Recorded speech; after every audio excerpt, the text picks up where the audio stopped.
Hi, I'm Kylie, just another Army vet, and today I'm reacting to a Think School video. This is Netaji Subash Chandra Bose, What Schools Don't Teach You About India's Real Hero. Let's get to it. People in 1956, when former British Prime Minister Clement Attlee visited India, the then governor of Bengal asked him one important question. He asked that after the Quit India movement subsided in 1942, there were no significant freedom movements in India. Then, in spite of having the opportunity to rule India, why did the Britishers leave?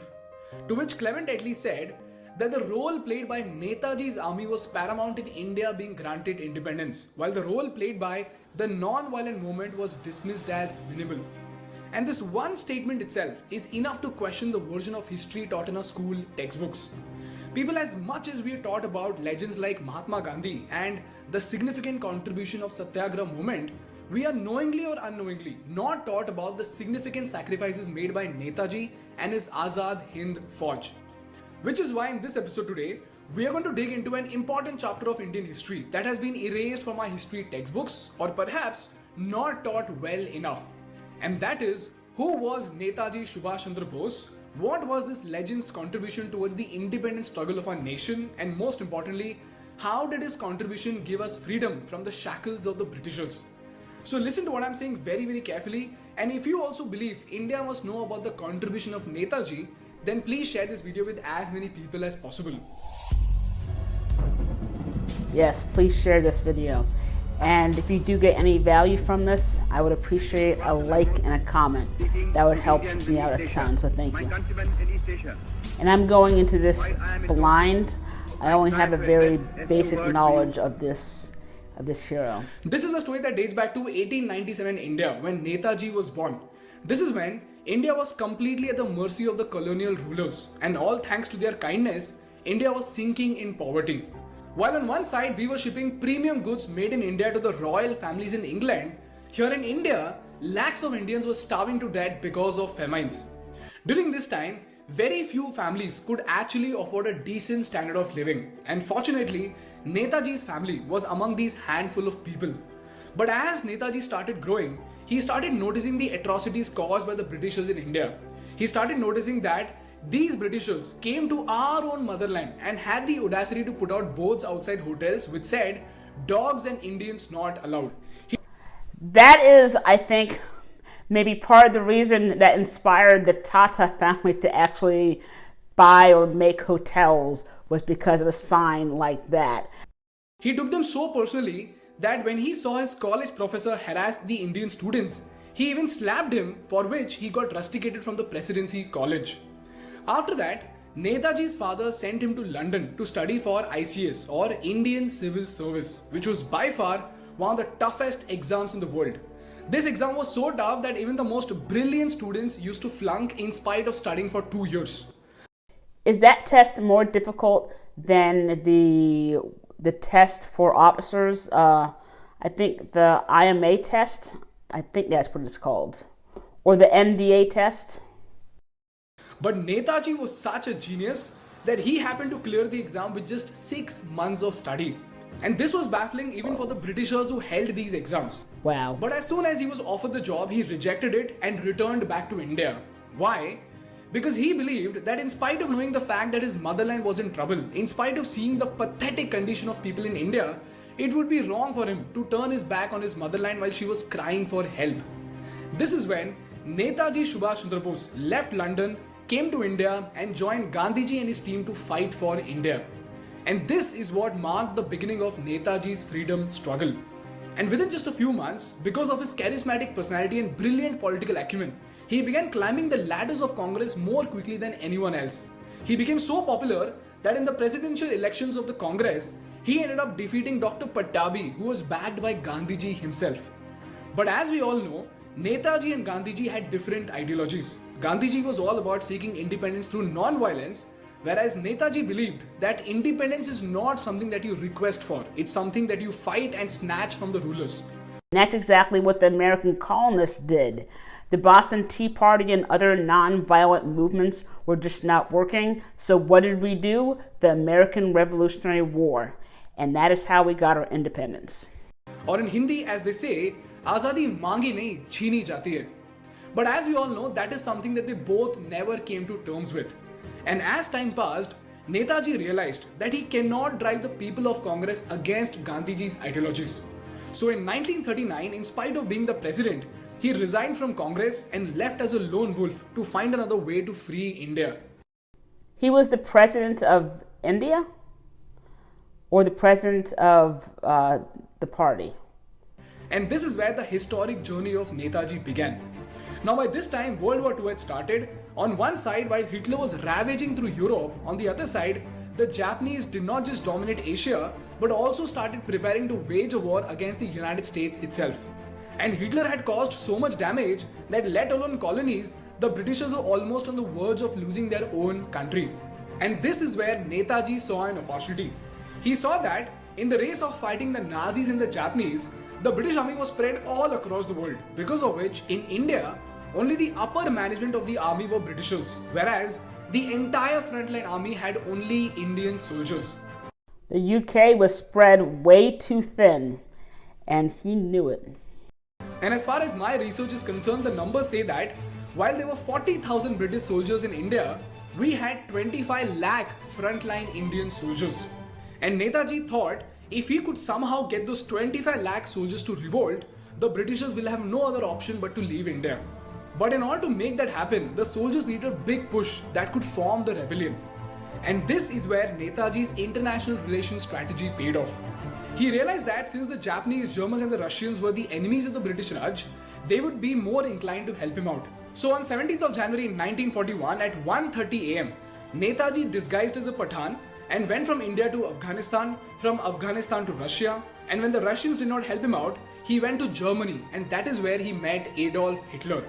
But after some time he realized that Hitler was not in a position to help him out, so he finally comes to Japan. Now listen to this very carefully. The situation with the Japanese was that they anyways wanted to attack the Britishers, and if you remember from the Singapore video, in the Battle of Singapore in 1942, less than 10,000 Japanese troops defeated and took 64,000 British soldiers as prisoners of war. Then out of these 64,000 soldiers, close to 40,000 soldiers were Indian soldiers who were fighting on behalf of the British Raj. And these Japanese were so smart that they thought instead of sending their own army to defeat the British Raj in India, why not send these Indian soldiers as a separate army unit to fight the Britishers in India? So they formed an army unit out of them and recruited Captain Mohan Singh as the in charge of the army. And this army was called as the Indian National Army or the Azad Hind Fauj. But the problem with this army was that the soldiers had completely lost their motivation because they almost felt like scapegoats who were being used for the greed of power. But you know what, guys? This is where Netaji came in. As he took control of the Azad Hind Fauj in 1943, he started delivering speeches to motivate the soldiers and established a purpose for them, that is to free India from the British Raj. He sat with them, he ate with them, and he reinstated the lost patriotism in the soldiers. This is when in one of the iconic speeches, Netaji uttered the words that will echo through the tunnels of time forever, wherein he said, "Tum mujhe khoon do, main tumhe azadi dunga." And because of this infectious enthusiasm, can somebody please translate? He's saying all these slogans in Hindi, and obviously I don't know Hindi. The Indian National Army was ready to fight with a strength of 40,000 soldiers. And one of these regiments was the Rani of Jhansi regiment, which was an all-women regiment. This is where Netaji found three incredible commanders whose names were Prem Kumar Sehgal, Shahnawaz Khan and Gurbakh Singh Dhillon. And these three commanders, ladies and gentlemen, took the Indian National Army all the way from Singapore to Myanmar, from Myanmar to Kohima, and from Kohima to Impal. And here's where they encountered the British Army, which by the way was full of Indian soldiers. So practically, two armies of Indians were fighting at each other while the Britishers let them die in the hands of their own brothers. And unfortunately, the British army ruthlessly defeated the Azad Hind Fauj. Within some time, the Japanese also surrendered, and to make matters worse, news came out saying Netaji had died in a plane crash. So that was really odd timing of when his plane actually crashed. I think it crashed in Japanese-controlled Taiwan. I'm not sure. But did they ever figure out exactly why the plane crashed? Because that was within a couple of days of the Japanese surrender, I think. And while the nation was mourning the loss of this legend, something crazy happened. As it turns out, until this point, nobody in India knew that the Indian National Army was formed by Netaji, and the fact that they were coming to India not to fight for the Japanese but for the freedom of India herself. And this was because the Britishers very cleverly censored the press, because they knew that if Indians came to know that an entire army is coming to fight for them, these 25 lakh soldiers will start revolting and the rebellion will go out of control. But now that they had complete control of the prisoners, they made one big mistake. The Britishers thought about launching a psychological attack on the Indians, and they wanted to set an example to show us what could happen to us if we revolted against the Britishers. So they decided to conduct a public trial on the three commandos of Netaji, who were Dhillon, Sehgal and Shahnawaz. This trial, ladies and gentlemen, is known as the Red Fort trial, which was held in November 1945, wherein these three commanders were about to be given a harsh punishment so that no Indian ever dares to stand against the Britishers. And it was marketed through press almost as if it was an invitation for a sensational event. But you know what? What followed next was a catastrophe beyond their imagination. As it turns out, because of this marketing of the Red Fort trial, everybody in India came to know about the Azadi Fauj and the fact that Netaji had formed this army to free India from the British Raj. The Navy revolt. Guess what? Just like Netaji strategized, the moment the Indian soldiers in the British Army came to know about the Indian National Army, all these soldiers, including the Navy, started revolting. And as the news spread, it started snowballing into a rebellion that the Britishers had never seen before.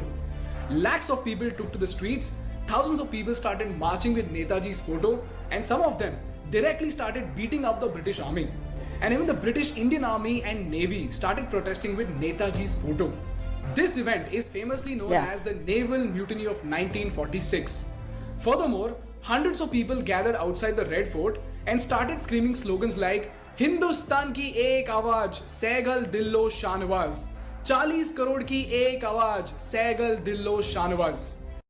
Yes, someone please translate. The only thing I understood was Hindustan, which is India.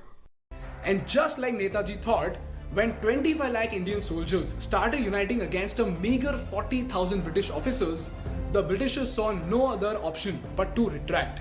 And this panic had such a ripple effect that within no time in 1946, a cabinet mission is set up which stated the transfer of power, interim government is formed, and on 20th of February 1947, the British Prime Minister Clement Attlee declared that the Britishers would quit India by June 1948.